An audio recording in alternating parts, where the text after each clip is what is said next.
বিসমিল্লাহির রহমানির রহিম। আসসালামু আলাইকুম everyone, welcome back to my channel. আমি মরিয়ম চলে এসেছি আজকে নতুন একটা রেসিপি দেখানোর জন্য। আর রেসিপিটি হচ্ছে পায়েস। আমি গরুর দুধ দিয়ে পায়েসটি তৈরি করে দেখাবো। তো চলুন দেখে না যাক আমার এই পায়েস রেসিপিতে আর কী কী থাকছে। এখানে প্রথমে আমি 2 কেজি গরুর দুধ নিয়েছি। আপনি চাইলে পাউডার দুধও নিতে পারেন। আমি এখানে লিকুইড গরুর দুধ নিয়েছি 2 কেজি। আপনি চাইলে এর চেয়ে কম রান্না করলে কম দুধ অ্যাড করতে পারেন। তো আমি দুধটা বলক ওঠার জন্য ওয়েট করছি, চুলার উপর রেখে দিয়েছি জাল ধরিয়ে হাই হিটে।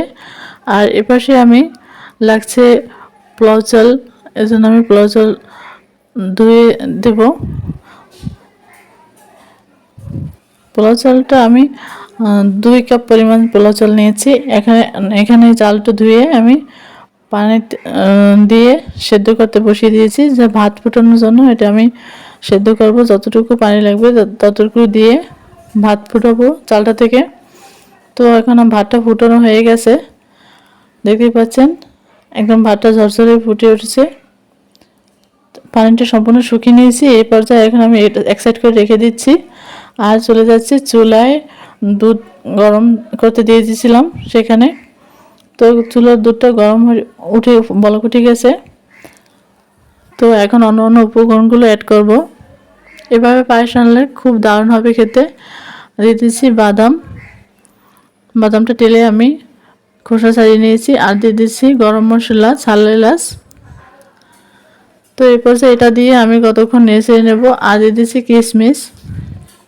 আমি চিনিটা আগে অ্যাড করব না, তাহলে চালটা ভালো ভেঙে যাবে না অল্পতে চিনি পেলে। চিনিটা এর জন্য পরে অ্যাড করব, নাহলে ভাতটা শক্ত ভালো থেকে যাবে, ভালো মতো ভেঙে যাবে না। তো এখন নেড়ে চেড়ে দিচ্ছি আর বলক ওঠা পর্যন্ত ওয়েট করছি। বলক উঠে গেছে, অনেকটা ঘ্রাণ বের হয়ে গেছে। আর দুধটা একটু জাল করে কমিয়ে নিয়েছি, যেহেতু 2 কেজি দুধ ছিল। এখন আমি ভাতগুলো দিয়ে দিচ্ছি দুধের ভিতরে আর নেড়ে চেড়ে নিচ্ছি। ভাতগুলো দিতে আমার একটু সময় লেগে যাবে,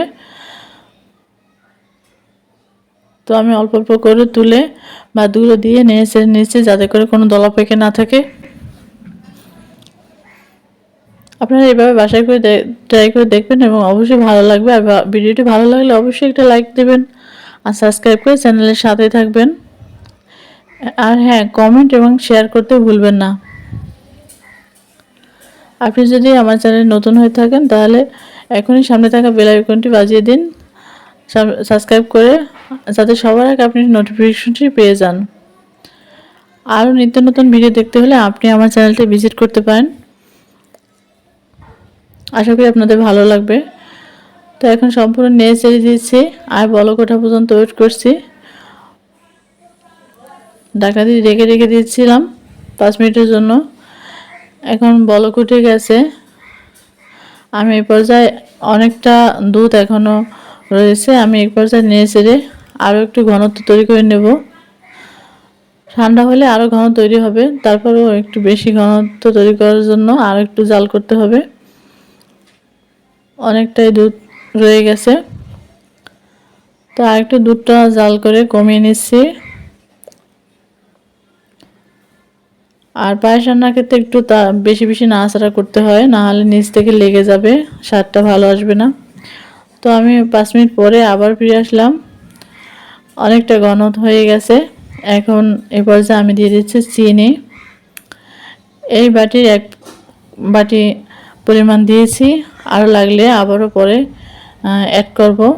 তো এই পর্যায়ে এখন চিনিটা দিয়ে আবার নেড়ে চেড়ে দিচ্ছি। চিনিটা দিলে একটু পানি বের হবে, এজন্য আর একটু শুকিয়ে নিতে হবে।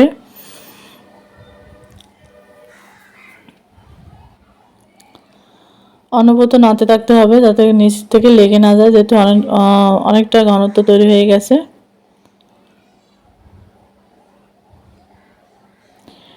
তো এখন ঢাকনা দিয়ে ঢেকে রেখে দিচ্ছি। আর দেখতে পাচ্ছেন অনেকটা ঘনত্ব হয়ে গেছে। এখন তুলে নিচ্ছি আর পরিবেশন করে নিলাম। এখন আপনি যে কোনো বাদাম কিশমিশ দিয়ে আপনি পরিবেশন করে সাজিয়ে নিতে পারেন। আপনার ইচ্ছা অনুযায়ী। আমি এখানে কিশমিশগুলো অ্যাড করছি